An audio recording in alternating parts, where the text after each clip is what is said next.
Hello, everyone. I'm Marcia Kavanaugh. Thanks so much for joining us. Well, when Mayor Mitch Landrieu first selected Ronal Serpas to be police chief, he referred to the choice as the most important appointment that he will make. Well, this week, the mayor faced his most important transition. We will look tonight at the career of Chief Serpas and where the department is now headed. And as we hit the statistical high point in the hurricane season, we will examine protection improvements since Katrina. On the map for us are tonight's Informed Sources, Errol Laborde, producer of Informed Sources. Mike Perlstein, investigative reporter, WWL-TV, Channel 4 Eyewitness News. Norman Robinson, retired news anchor and media consultant.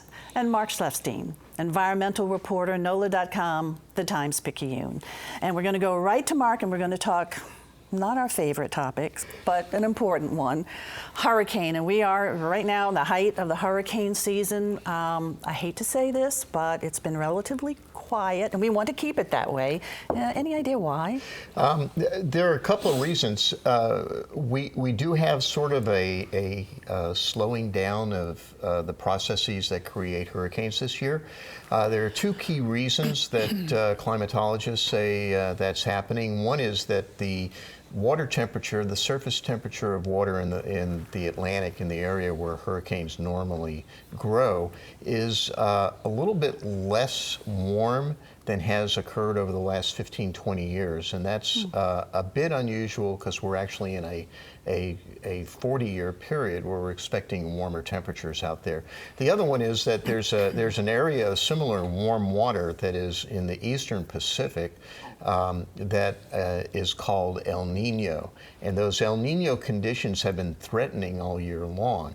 And while we're not quite at the warmth where it is El Nino, the reality is that when that happens in the Pacific, in the Atlantic, you get these upper atmospheric winds that blow the tops off of storm clouds when they're trying to form a hurricane, and that actually has been happening.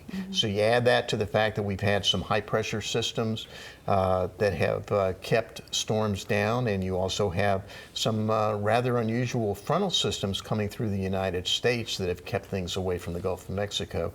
Put all those together, and it's been pretty nice for us up until now. Have we seen anything like this before? I mean, could this be cyclical? Because I noticed that all of them seem to be, so far this year, all the fronts seem to be trending northeastward. Yeah, it's really unclear. One of the problems is there's still a lot of concern about what effects can global warming be having on all of this, and that's unclear. Most climatologists who study hurricanes don't think that global warming has that kind of an effect, but it does have, ironically, has the potential for fewer hurricanes, but stronger hurricanes when they do form. So we're just not quite sure exactly what's going on.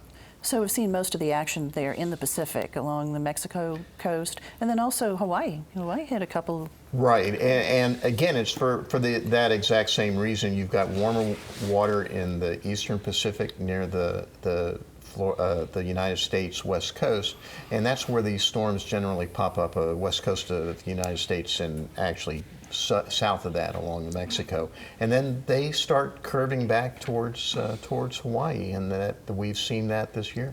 But the ones that will affect us, especially around this time of the year, are the ones that start off the coast of Africa, right? Right, exactly, and we are seeing rather good waves coming off of the coast of Africa, a series of them that has been occurring, and in fact we're tracking one now that is now, as of today, is probably between Puerto Rico and the Dominican Republic. And that's the one that they've been concerned about.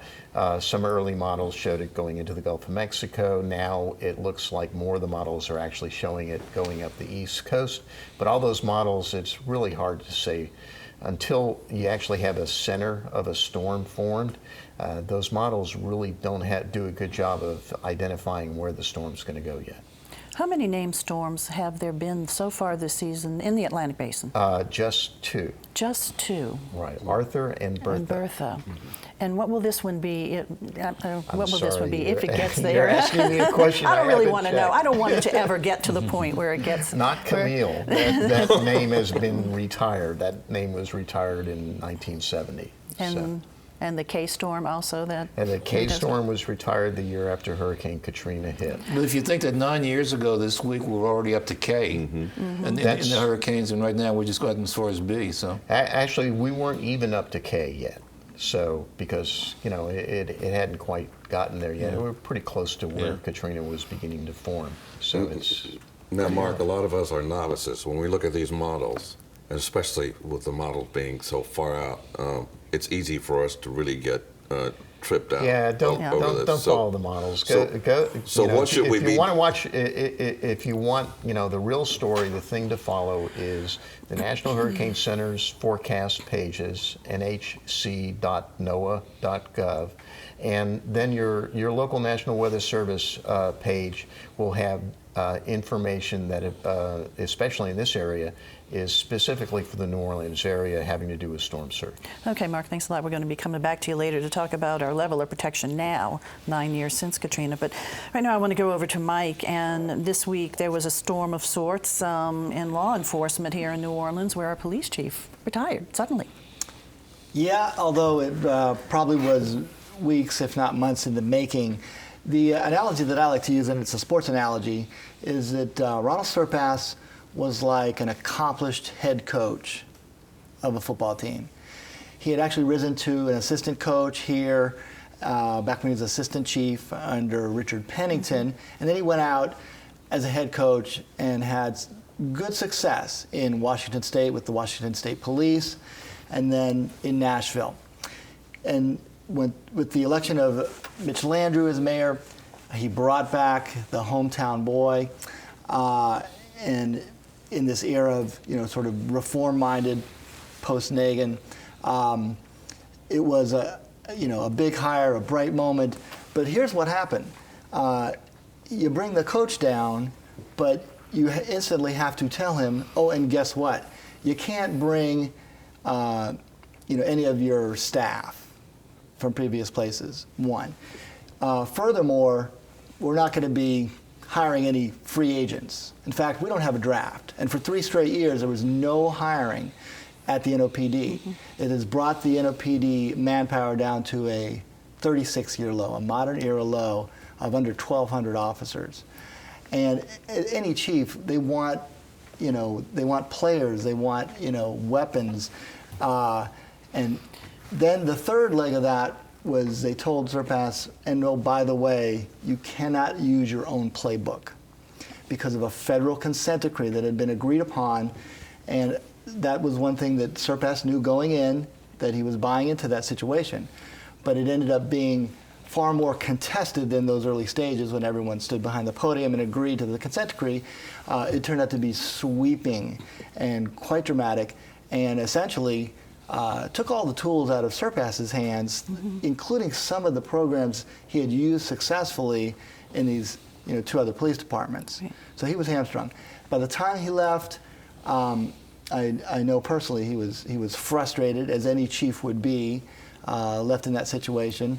The party line from the Landrieu administration was that the city was on the brink of bankruptcy, and the budget had to be balanced. It ended up being balanced on the largest department in city government, the NOPD.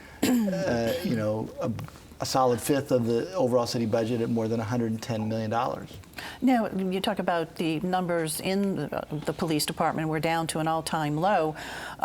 Chief Serpas had got a campaign going. He started a campaign for recruitment fairly recently. And also he had something to do with the requirements too, did he not? That came before the consent decree. Right, and that was a plan that it has been used successfully in other cities. Serpas is as we know, PhD, a little on the wonky side, and has studied best practices in other cities. And raising standards for hires to an associate's degree really upgrades the talent.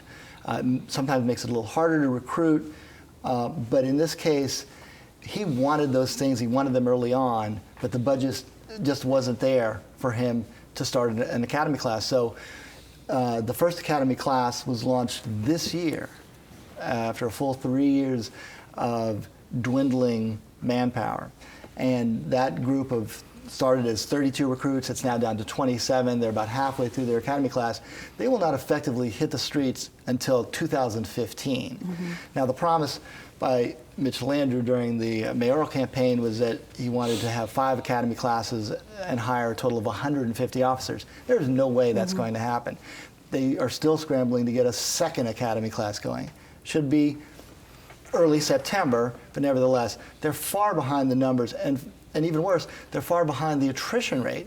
Officers retiring, resigning, fired for misconduct. So they can't even keep up with the attrition. His accomplishments, what would you say are his accomplishments? Well, he was, in some ways, a steadying force on integrity and professionalism. He introduced a very high standard in which he called "you lie, you die," that any misstatement by an officer in a job-related capacity was instant termination. And it looks like that is a reform that's here to stick, that will now be used by his successor, Michael Harrison. On the very day that he resigned, there were 2 stories that came out about arrests that were made. I think one was in the Bourbon Street shooting, and the other was in Ninth Ward. I thought both were very impressive. Both were, to me, good examples of good police work. I know there's Crime Stoppers out there, but still the police need to go and find them and get them. And that kind of got overlooked. And I was thinking a lot of times, if I was police chief, when these stories come out, and say, hey, look what we did, that never got much recognition. It was just always talking about the larger problems. Well, let me tell you, just, among sort of the, attrition in, not just the ranks of police officers, but he was without a full-time public information officer after his PIO, Ramey Braden, left, and the public information was essentially run out of City Hall. Remember Serpas when he got here, and he's a garrulous guy. He loves to talk policy, and he made the rounds of all the radio stations and all the TV stations. And notice how over the past 2 years he has not done that, and that was not his call. He would be out there trumpeting these successes. Now, the one thing that has, I think, effectively been trumpeted is the gradual decline in the murder rate. 2 consecutive years of that. Right now in 2014, about halfway mark. We're a little under last year, so hopefully that trend continues. But I think that that's a bright spot. Certainly Mayor Landrieu touted that, as did Serpas. Yeah, and we're going to be talking more about that. But first, Errol, I know you wanted to talk about the fact that Ronal Serpas is not the only police chief in New Orleans who's encountered some difficulties. Well, it's a tough job. It's almost impossible to survive on scratch. I mean, if anybody serves 4 years or any bit of time, there's going to be an incident when someone's going to complain about there wasn't a quick enough response time from the police, or someone is going to complain about police brutality, whether or not that was the case, when there will be that horrible crime and there will be this mass meeting saying we need to do something, we need to do, I mean, that has happened over and over again. I think every police chief has faced it, but I think one of the worst example was, remember Dutch Memorial and Chief Parsons. That Chief Parsons came, he was from Birmingham, Alabama, and really a heralded police chief. And then there was the Algiers 7 shooting incident, which wasn't his fault, but it was under his watch, and he never really recovered from that. And it's just really easy for police chiefs to be tainted. And when you think about it, they don't last very long. I thought that Serpas might be the first guy in a long time to serve the 2 4-year terms of a mayor, and that's not going to happen. And so I think at some point they want to leave, that they're just driven out of there. Well, who did serve the full 8 years was Richard Pennington under Memorial. Yeah. He was an outsider, plucked out of Washington, D.C. But, interesting historical note, and this may be the formula for success or for a long tenure as a police chief, is that you come in when things are rock bottom. And New Orleans had, the highest per capita murder rate in the country by a wide margin. So with low expectations, it was as if the city could only improve from there, and did so dramatically. But at a time of rising budgets, massive hiring, the police department actually got to a record high, modern high of more than 1,700 officers under Pennington. I think that marks the difference, the rising budgets. The Clinton administration that funneled federal dollars into local police forces. The one thing they have in common, that being Pennington and Serpas, is New Orleans, when Pennington took over, was, as you say, at its lowest point with a rising murder rate. When Serpas took over, New Orleans was also at a very low point with the Danziger Bridge shooting, the Henry Glover shooting. The police department perhaps was at its lowest point in terms of its image being tarnished. Never had its image been tarnished as low as it was at that point. So, given Serpas's arrival, he had an opportunity, what I think will go down as his legacy is he turned around a department that was plagued by corruption. He did. The image was plagued. He did turn that around, but he also implemented some policies that resulted in his own being hoisted on his petard, if you will. The policy of doing away with civil service to select commanders. Well, you know, and you're right about the image. Surveys have shown that the confidence by the general public in the police department has actually increased under Serpas. The fly in the ointment is that morale among officers has gone down. Exactly. And, you know, some policies really, frankly, seem to be tone deaf. You know, no visible tattoos and other things at a time when, you know, the police department was having to shoulder enough with the dwindling troop strength to implement those kinds of, you know, so-called reforms. The timing was poor and morale really sunk to a low. And details also, but that was consent decree. The details was consent decree. And it's something that the chief did note is that whoever is the chief down the line is going to have to follow the policy set by the consent decree. So this is just going to be more consistency, perhaps, in the police department because of that consent decree. We talked about crime stats and murder rates down.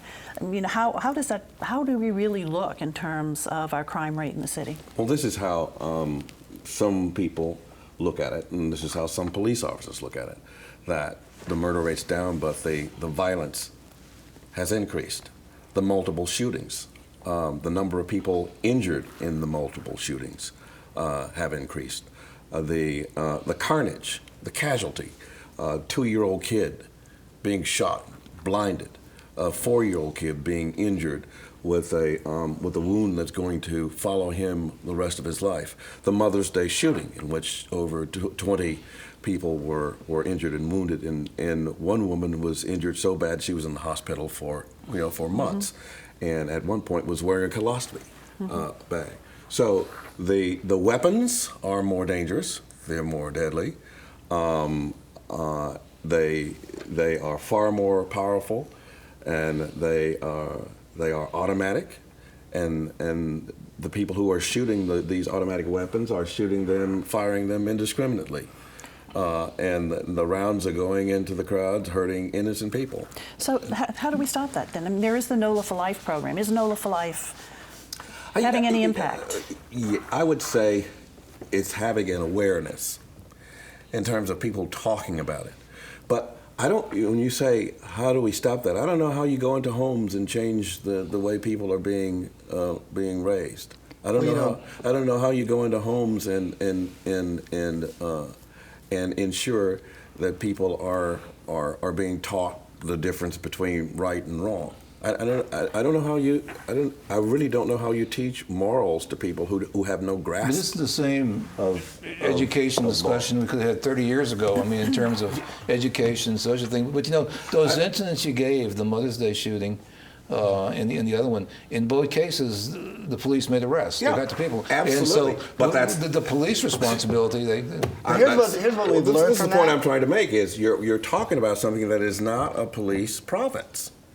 I mean, raising families, that's not a police job. Right, and here's a perspective from the police department, and as Errol points out, police have been successful in making arrests. The one component of NOLA for Life and the ceasefire program is very aggressive gang enforcement. And this MAG unit, multi-agency gang task force, is rounding up, you know, whole cloth gangs, 10, 12, 15 alleged gang members at a time. But from the police perspective, while that's applauded, there are people coming right up behind these people who are now incarcerated and taking their place. And the shooting continues, and that's where you get to the societal issues, education, broken down families, poverty, and the like. And there are some social programs within the whole NOLA for Life program, are there? There are, and there are violence interrupters hired to go into neighborhoods where there is a risk of retaliation after a bad shooting, and try to get would-be targets and shooters to put down the guns, settle your differences in a different way. But the law of the street is powerful in New Orleans, and the jury is out on the success of that. And we should note that we do have an interim superintendent who has been named, Michael Harrison, former commander, 7th District, right? So what is he facing, real quick? Well, right away, and just today at Comstat, he named his new command staff. He, I think, is going to work on, reaching out to the community. He's making the rounds of community meetings with the mayor. He will be the beneficiary of the pipeline that is just now starting up in recruiting new officers. And, it just, with any new police chief or coach, hope springs eternal. And, he gets this honeymoon period to, add his own stamp. And, the reports on him, that he's been great with the community, with business community, with residents. And I think that he will be making those rounds, building up goodwill for the department. All right, Mike, thanks a lot. Back over to Mark now. And mentioned that we were going to talk about hurricane protection post-Katrina. How are we looking?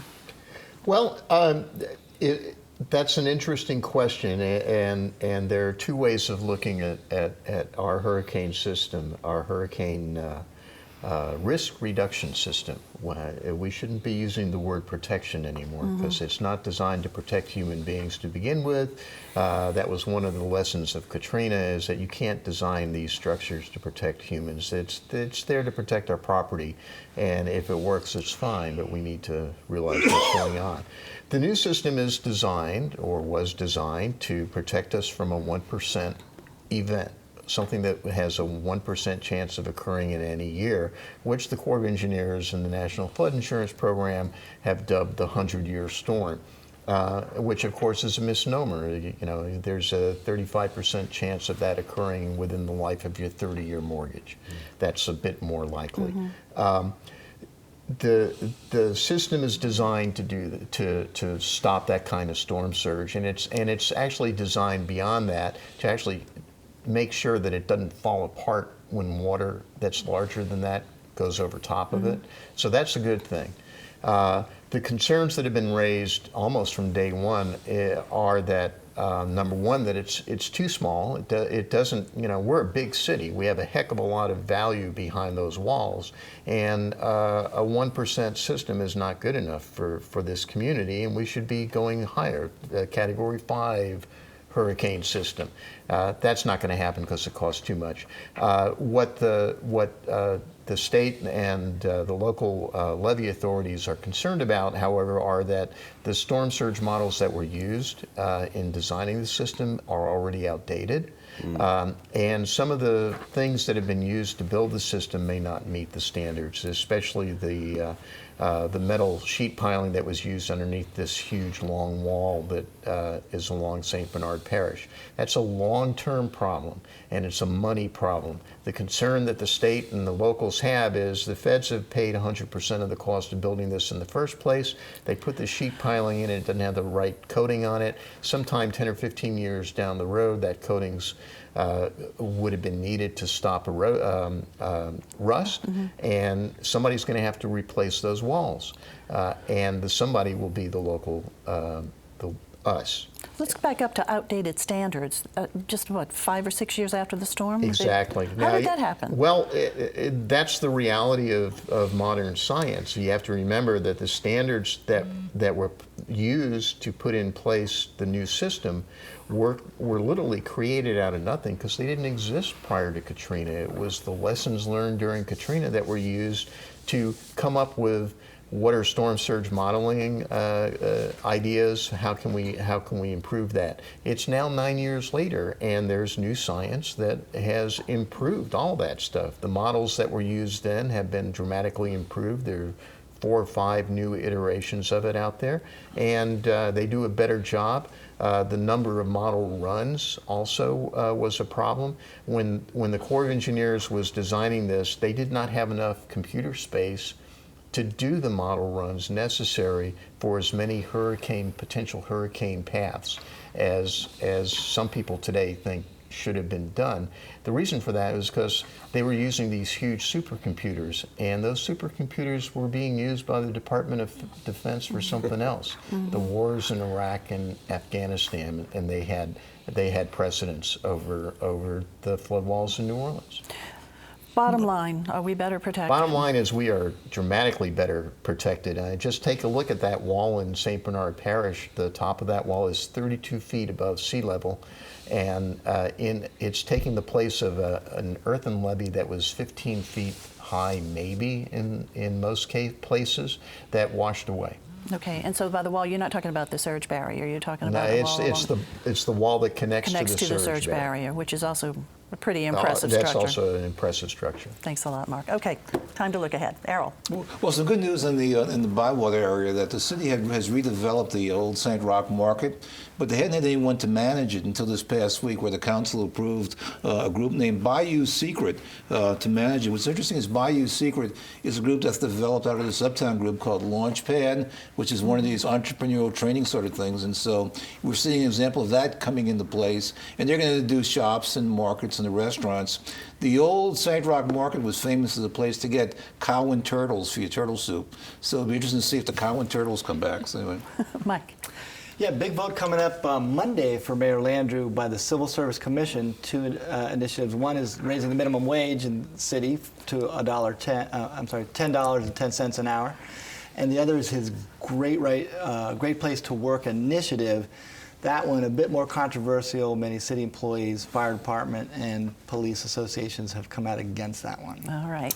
We talked about the difficulty of recruiting police officers. Well, the new police chief has sent out an edict, or the interim police chief, that every commander now will be assigned, as of this Sunday, to go to a church to sit through the entire service and hawk the benefits of being a police officer for the city of New Orleans, saying, you look like you could be a good candidate. Why don't you, sign up and become a cop for the city of New Orleans? That's one interesting way of going about recruiting, don't you think? Certainly is. Thanks. Mark.